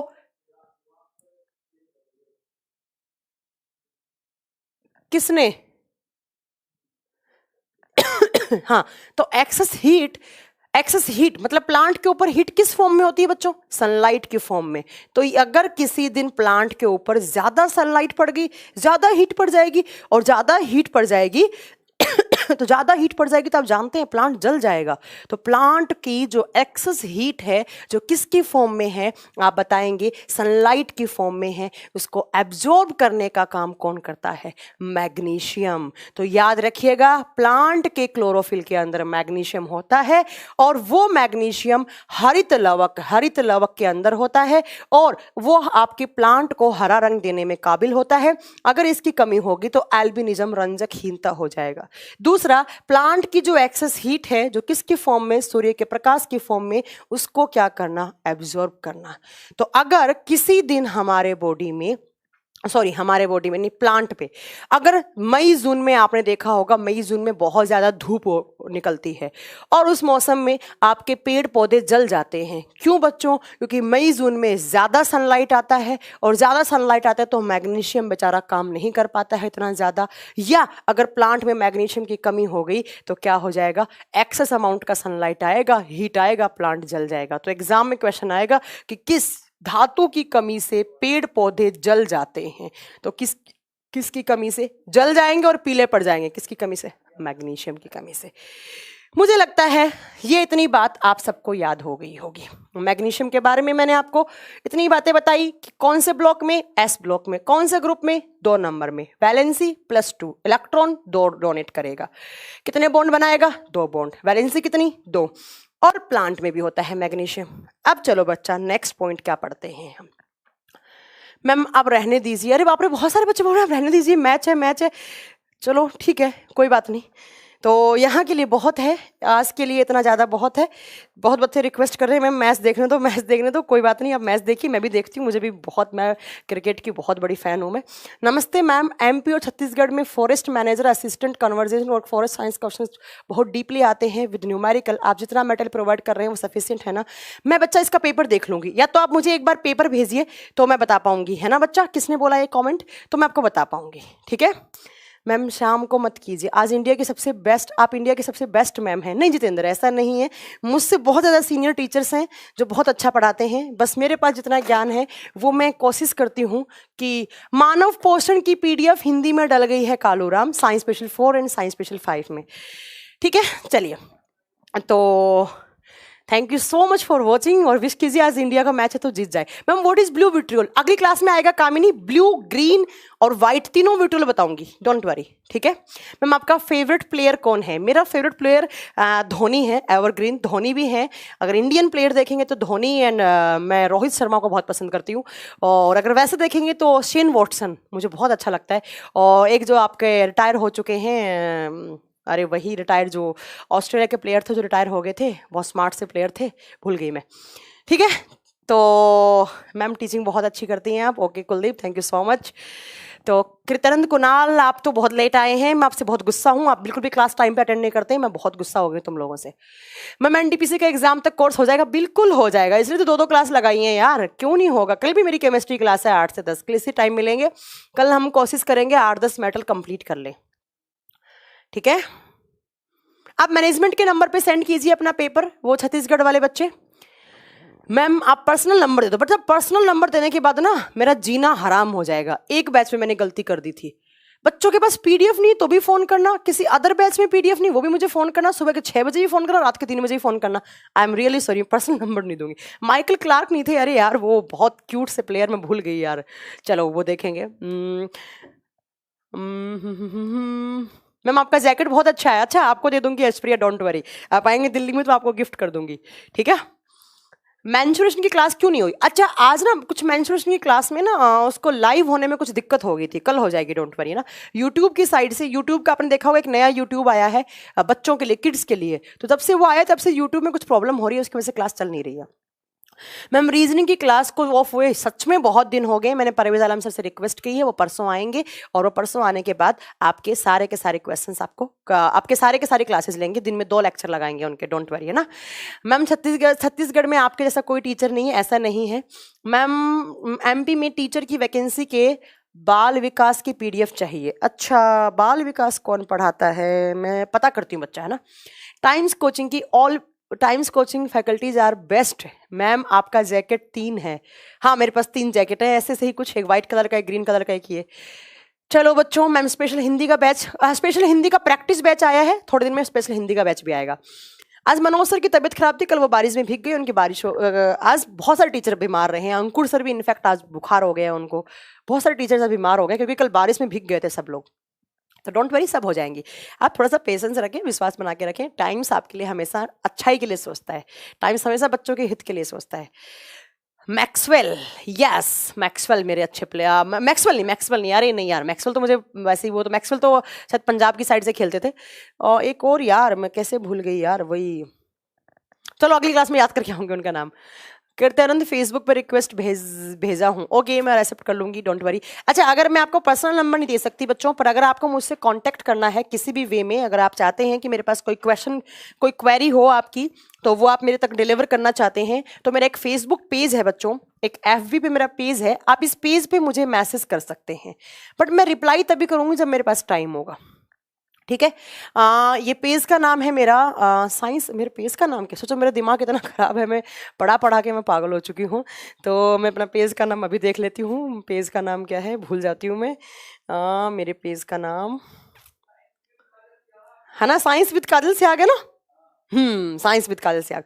तो आप मेरा पेज, इस पेज पे कोई आप लाइक कर सकते हैं, साइंस विद काजल सिहाग है ना, तो इस पे आप अपनी क्वेरी भेज सकते हैं। मैं पर्सनल नंबर नहीं दे सकती, आई एम रियली सॉरी, एक बार दिया था, रात को 3 बजे भी फ़ोन आ रहे हैं, 4 बजे भी फ़ोन आ रहे हैं, 5 बजे भी फ़ोन आ रहे हैं, और फ़ोन करके बोलते क्या है, मुझे इसकी PDF चाहिए, उसकी चाहिए, वो चाहिए। रिकी पॉन्टिंग नहीं है, अरे यार वो कौन से प्लेयर है, मैं भूल गई यार, अब वो भूल गई यार मैं, ठीक है। चलो, तो ये मेरा पेज है, आप इससे मुझे कोई भी मैसेज कर सकते हैं, अपनी क्वेरी छोड़ सकते हैं, और इस पेज को लाइक भी कर सकते हैं। थोड़ी बहुत मैं इस पर अच्छी चीज़ें शेयर भी करती हूँ, कभी कभी करती हूँ, जो होती हैं वो। चलो, मिले फिर अगली क्लास में। मैम साइंस स्पेशल 3 में बायोलॉजी की क्लास होगी, साइंस स्पेशल 3 में बायो कंप्लीट हो चुका है आई थिंक, मैं एक बार देख लूँगी, अगर नहीं होगा तो। चलो बच्चों, हो गया ये मेरा पेज, आप इसको फॉलो कर लेना डेली अपडेट्स के लिए, कोई नए बैच के लिए या कोई भी। हाँ, PDF आप टेलीग्राम से भी ले सकते हैं, मेरा टेलीग्राम का पेज भी है, वो टेलीग्राम, अगर फेसबुक पेज ये है, और अगर आप टेलीग्राम ज्वाइन करना चाहते हैं तो मेरे टेलीग्राम पेज का नाम है biology and chemistry with Kajal Sihag, biology and chemistry with Kajal Sihag. तो आप किसी भी नाम से ले सकते, इस दोनों जगह पर आप कोई भी कैसे भी कांटेक्ट कर सकते हैं। हाँ, सेम कर देती हूँ, ये आपने सही आइडिया दिया। चलो चलो, मिलेंगे अब अगली क्लास में। Thank you so much for watching and good night. और ऐसे ही आप टाइम्स पे अपना विश्वास बना के रखें, हम आपके लिए ऐसे ही अच्छा करते रहेंगे। चलो, थैंक यू सो मच। अच्छा, टिश्यू नहीं हुआ, TC करवा देंगे। रिंकी पॉन्टिंग नहीं है यार, वो जिसने संन्यास ले लिया लास्ट ईयर, कौन प्लेयर थे वो, मैं भूल गई यार, साउथ अफ्रीका नहीं, ऑस्ट्रेलिया की तरफ से, अरे जिसने बहुत शानदार कैच लिया था एक बार वर्ल्ड कप में, भूल गई यार मैं। अरे नहीं बाबा, वो थोड़े लंबे से प्लेयर हैं, बहुत इनोसेंट हैं, जिसने अपनी लड़की का नाम इंडिया रखा। नहीं, फिर वो कोई और हो गए, नहीं फिर वो इंडिया नहीं, उन्होंने इंडिया नहीं रखा, भूल गई यार, मैं कल आके बताऊंगी कि कौन से फेवरेट प्लेयर हैं, ठीक है। क्लार्क नहीं है।